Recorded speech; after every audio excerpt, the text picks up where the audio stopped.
Hello, কি করছেন? কে তুমি? আমি সাথী। হঠাৎ কল দিলেন যে?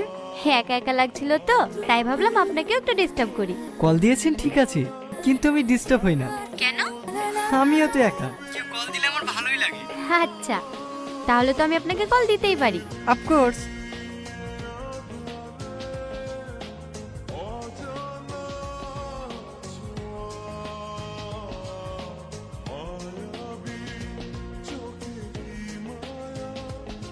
ঠিক আছে তাহলে ঘুমান। Good night. Good night.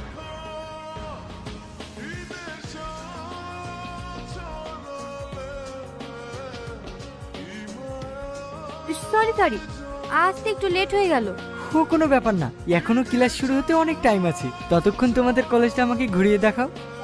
তাহলে বেশি দেরি না করে যাওয়া যাক।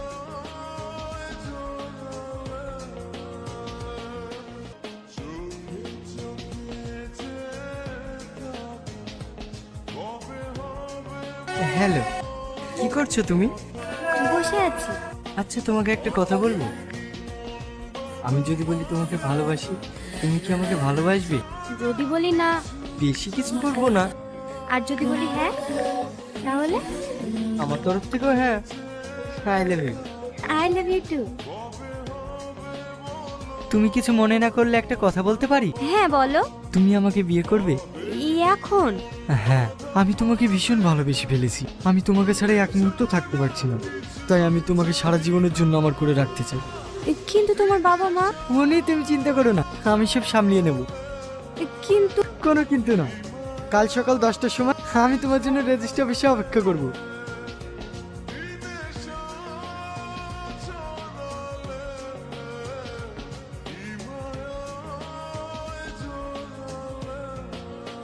রোহন তুমি এখানে? হ্যাঁ, আমি বিয়ে করতে এসছো? বিয়ের সাজে তোমাকে অনেক মায়াবী লাগছে, কিন্তু এই মায়াবী মুখের ভেতরেই লুকিয়ে আছে এক ধোঁকাবাজ চেহারা। তুমি এখানে কি করছো? তোমাকে তোমার আসল রূপটা দেখাতেছি। তোমার মতন মেয়েরা নিজের স্বার্থের জন্য ছেলেদের জীবন নষ্ট করে। আমি কারোর জীবন নষ্ট করিনি। এই এখন অনেক মেয়েরা 3-4টি করে বয়ফ্রেন্ড রাখি। খুব সহজেই বলে দিলে তাই না? একটা ছেলে তার সমস্ত কিছু দিয়ে ভালোবাসে তোমায়, আর তুমি ছি। বর্তমান সময় ভালোবাসাকে একটা ট্রেন্ড বানিয়েছো তুমি।